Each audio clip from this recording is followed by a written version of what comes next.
let it go. You move on, move out, you never know. Are you ready? All right, let's. First question. At what point in life have you felt your happiest or most accomplished? Um, Honestly, I feel like there are two different times in my life for that. I had to really think about that, but when I was my happiest, honestly, I would probably say when someone that I really loved a lot was still alive, a partner of mine. Um, I would say that that was my happiest. My most accomplished would probably have been when I finished my album Love Notes. It took, like real time to finish that, and a lot of work went into it as far as like the instrumentalists who contributed to the sound and just the amount of time that I put in the studio. So I would say that was the time that I felt most accomplished. It's still one of my best pieces of work to date. What habits do you have today or want to pick up to become your ideal self? Honestly, um, meditation, exercising, um, praying, eating well, just really just like the basic things that just, you know, keep a person going every day. And those are like not like crazy habits or anything. They're just normal habits that I have, but sometimes like I drift away from, and when I drift away from them, I'm just not my best self. All right. Do you think there's anything you can do to make yourself like stay resilient? I have to believe in myself every day. Like I would be lying if I said that I don't experience self doubt. Um, I have to believe in myself every single day, and uh, I just I just have to want it. Like I have to do the things that I say that I'm going to do. I can't like abandon my missions just because of the way that I feel. All right. Next, we're going to talk about you as an artist. So, what inspired you to become an artist? I always say, since I could talk, I could sing. So, my dad is a great singer, my uncle is a great singer, my aunt, my grandmother, everyone can sing on that side of the family. So, since I was a kid, I just wanted to be famous for music. Like, and as a kid, I don't believe you can be shallow as a kid, like 5, 6 years old. I don't believe that you can yet be shallow or materialistic, especially if you're not even raised like that. But I just always wanted to be famous for music. So I just knew I was good at it and I was willing to keep doing it. So All right. What motivates you to keep going?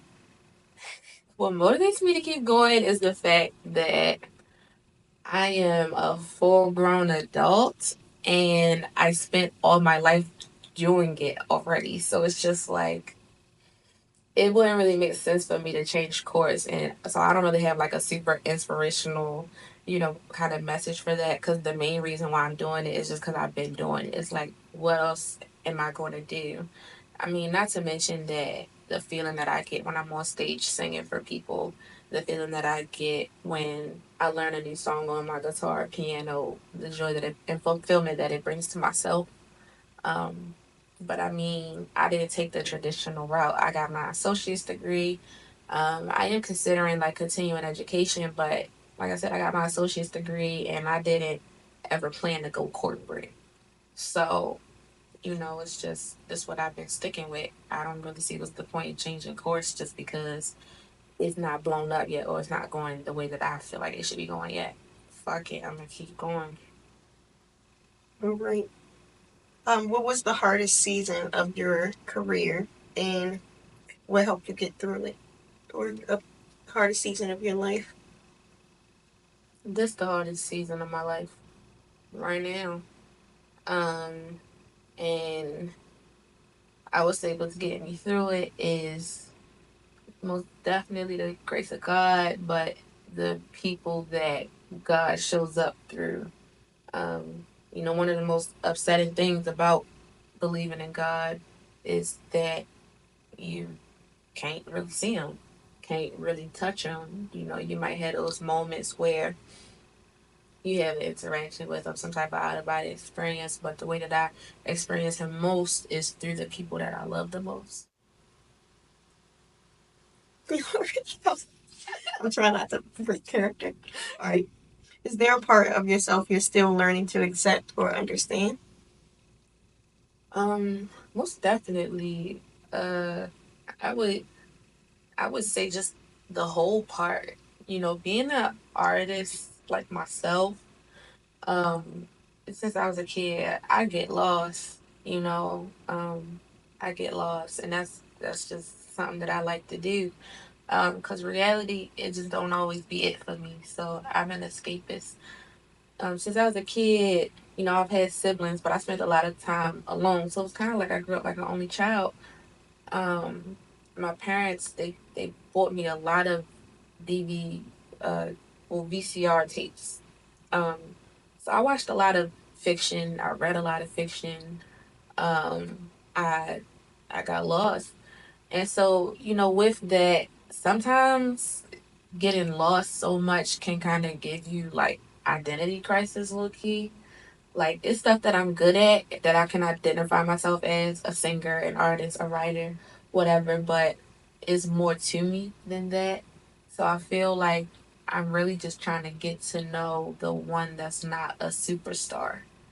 I'm trying to get to know the person that's underneath of there that has always felt this need to escape and, you know, just learn to try to take care of her better. What does peace look like to you right now? Mm. Knowing how to balance my emotions, knowing how to work through them. Um, it looks like freedom. It looks like adventure. It looks like spontaneity. Um, that's what peace looks like for me. And all those habits I talked about, um, me just being me just being on top of them. All right. If your younger self could see you today, what would they be most proud of?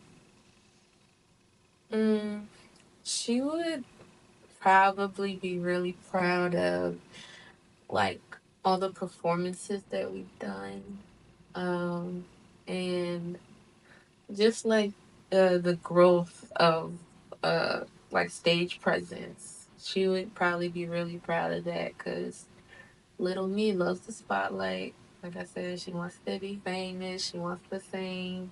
She wants to capture people and mesmerize them. So I think she would be proud of just the way that we look on stage, the way that we do what we do. All right. What part of your music do you think people misunderstand the most? I don't think that they misunderstand it at all just because I'm just not the boss of how people perceive. All right. How do you separate your real self from your artist persona, if you do? When the lights go on, it's star mode. Like all of that nervous, shy shit, like that's over with. Like once I step on that stage, it's go time. Because I could just never live down the thought of doing a bad job and people laughing at me or people saying she sucks or she's lame. Like I would just go into a spiral.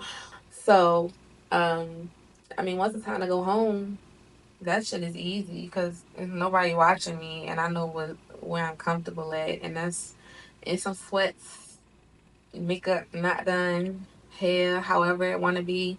So it's pretty easy to separate the two. Not to say that I'm not comfortable when I'm in artist mode, but at the end of the day, like it's gotten to a point where it's more for other people than it's for me. My more natural self, my normal self, that's for me, period. So I just put it on a show. All right, that's good. That goes into the next question. Who do you write for?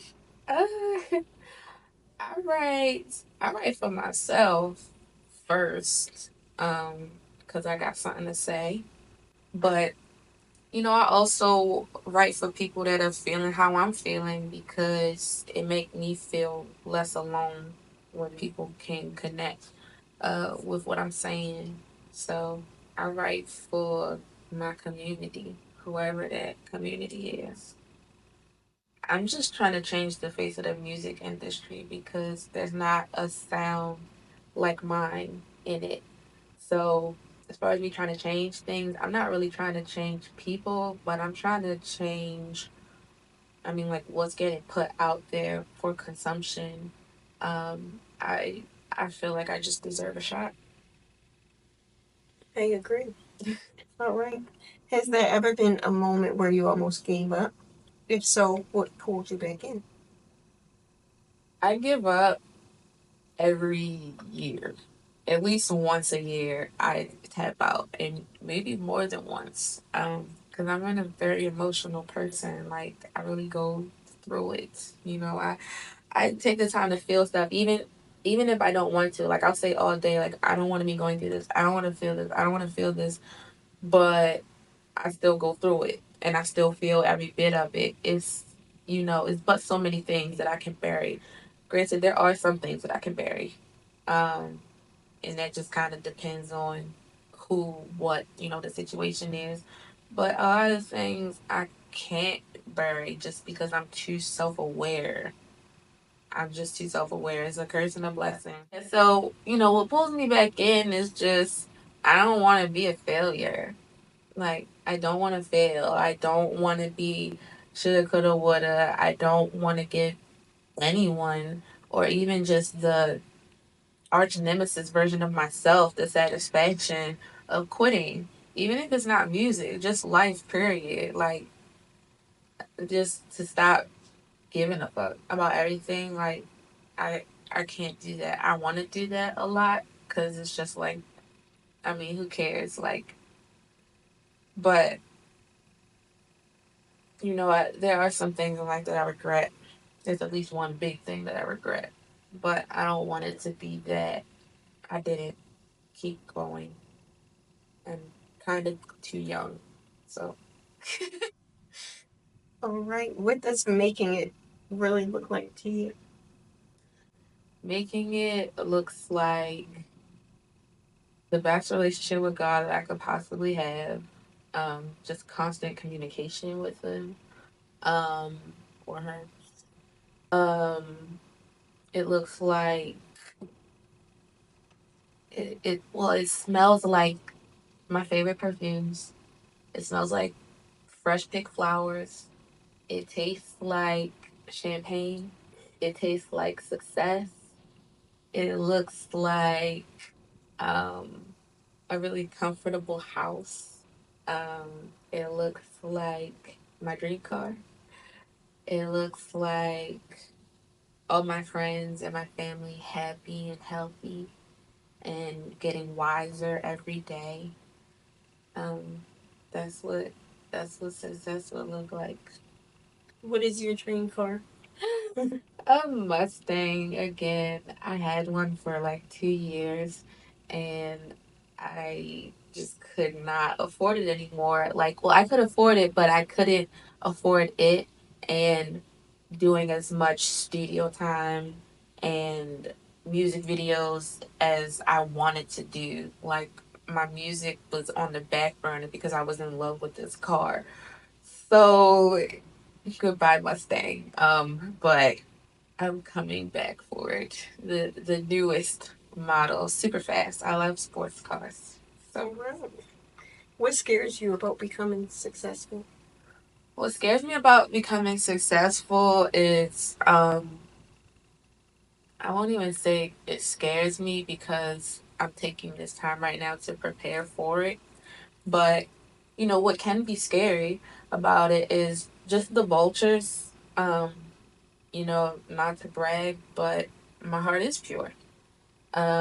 And I do have morals and principles that I stand on. There are things that I'm not willing to sacrifice, and my work is very good. I'm very good at what I do. I'm a great writer. I'm a great vocalist, and I tend to get better. So there are people who I know may want to take advantage of that, There are people I know that can maybe block me from getting somewhere that I want to be because there are things that I won't compromise. And so, that can be scary going up against powerful forces. But I say also that I'm not scared just because I'm also a very powerful force.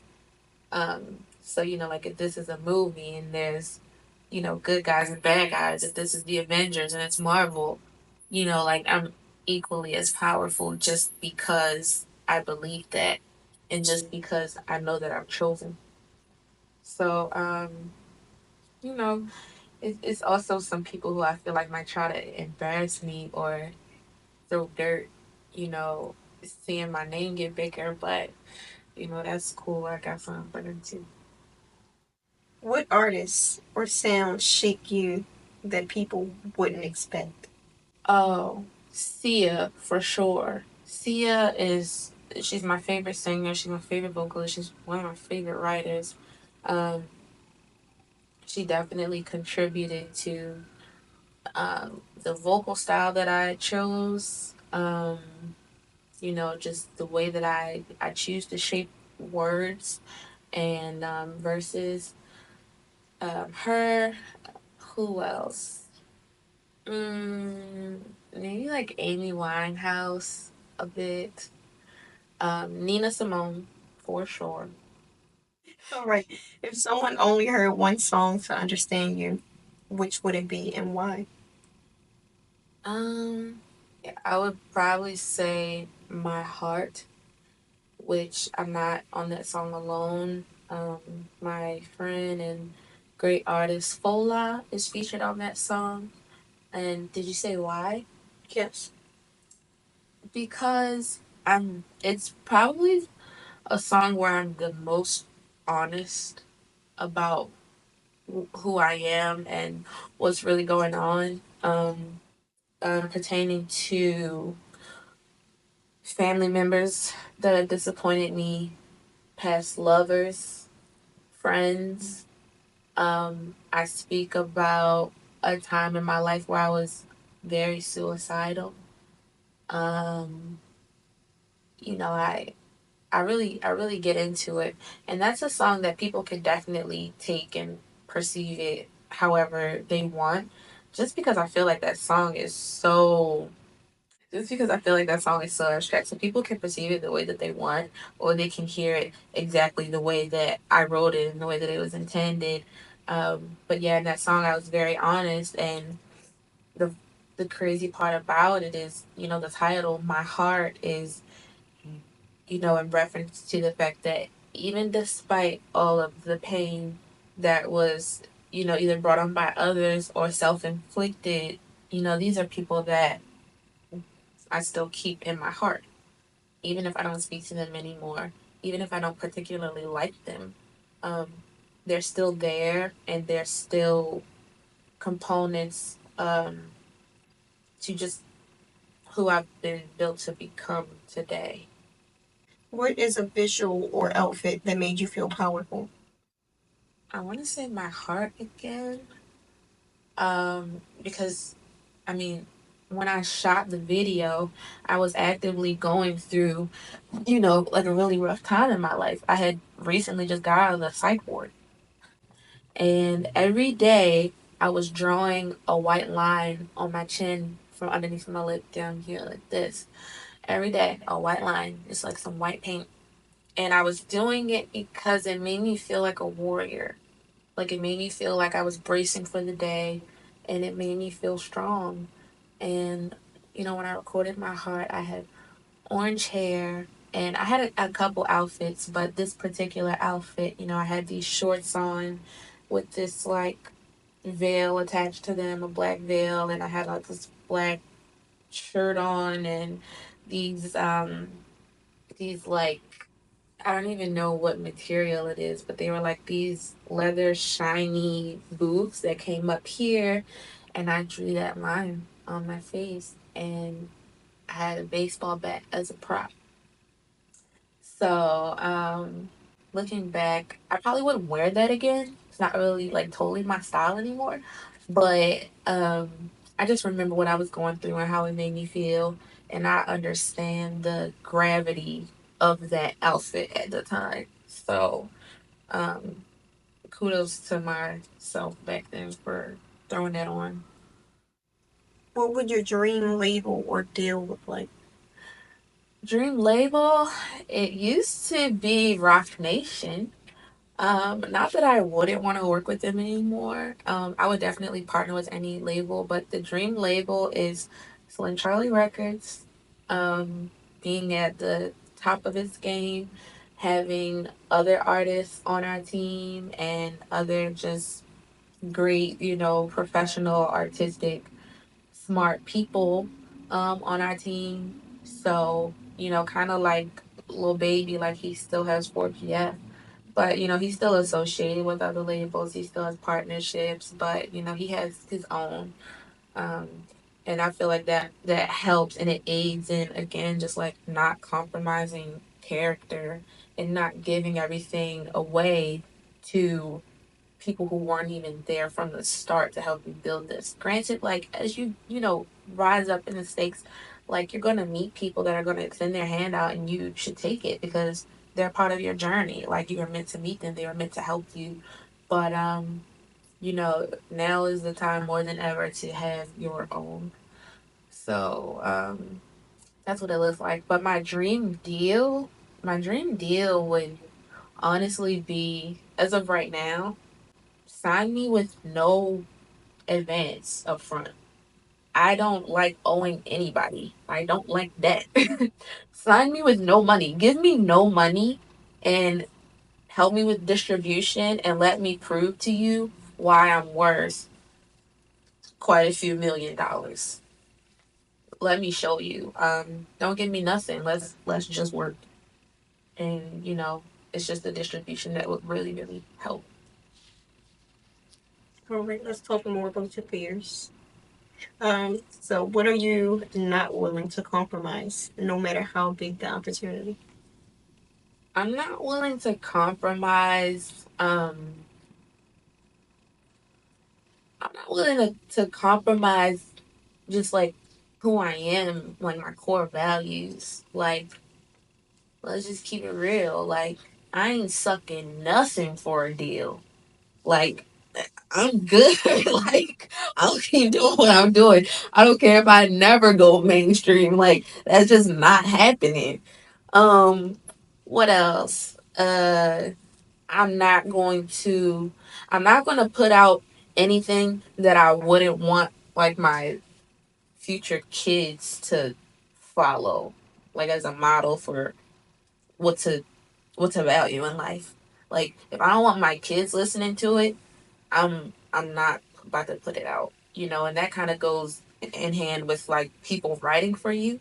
There are so many artists who they're very talented, but they get on and they get people to write for them, and once you kind of get a writer and you got a certain image, this is mostly rappers for real, but once you get a specific image, something that usually gets people going and gets them riled up, people liable to have you saying anything, and that shit is straight bad frequencies, bad vibes. Music is it's so easy for music to penetrate a subconscious.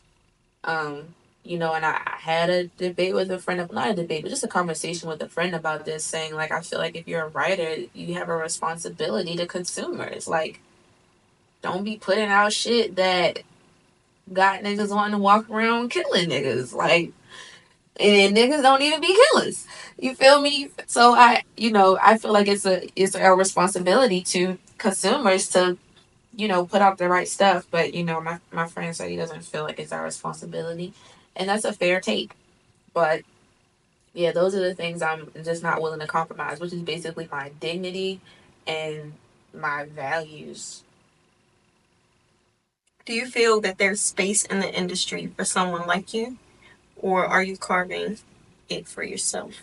There has to be space because people like, again, Sia, Coldplay, um, who else is someone that I feel like is kind of like, I mean, Erica Badu, Summer Walker, like people like us exist, um, like there are artists who are like so abstract. Like there are artists that are so just different. Like there are some weirdos. I mean, all of us artists are weirdos, but some of them are like some of them were not weirdos when we were in school though. Those ones of us, we are a little bit different. The weird kids. I don't know if Summer Walker was a weird kid. She seemed to be kind of cool, but nonetheless, I know that there's space. But I'm not gonna lie. Like in my city, no, I don't feel like there's space for me. Like I don't feel like I'm that well received on a mainstream level. Like there's an underground music scene, and that's where I be at. That's where I reside, and people, I'm accepted there, which I love. But I definitely feel like, regardless, throughout my whole career, I'm going to be continuing to carve out lanes for myself again because I have a sound that just can't be duplicated. You never know what I'm going to write. You never know what shape I'm going to tackle. You never know how it's going to sound. So, That's what I love about your music. All right. Final question is, who would you want on your team if you blew up tomorrow? everybody that's here now, everybody that's here now, please, for the love of God, stay. Because I don't want to have to be in a position to have to vet new people and learn how to trust. So everybody that's here now, and there's really not that many of us. Like I didn't, I done lost some friends. Just to unfortunate petty shit. And that sucks. I'm down to one hand when I can think of friends. But I mean, yeah, everyone that's here now, but I definitely would, welcome some newcomers who just have insight and knowledge that I just don't get. New is not bad, but it just, building trust is just tough for me right now. All right. I'll ask you one more question for the sake of wanting to know, what are you most excited about moving forward? I'm excited about taking this journey through Arabia. I'm excited about I'm excited about going through the hardest time in my life right now. Um, and when I say excited, I mean I'm speaking for a future version of myself, I'm sure, because I could cry myself to sleep tomorrow, possibly, but it's just the fact that I'm still here. Like as many times as I may not have wanted to be, as many times I may have just wanted to hide, um, I'm still here because no matter what, I cannot take the easy way out. And sometimes I feel kind of like weak or like the runt of my family just because I take more breaks than them. Um, I come from a strong family and people, we all go through stuff, but they're a little better at taking less breaks. But I'm not them. Like I'm my own person. I do take breaks, but I don't throw in the towel. That's just proof that there's something there for me. Um, so yeah, I'm still here, and that's just kind of all the proof that I need that something really big could be waiting for me. All right. Thank you so much. Oh, thanks, Tori. Cry out both those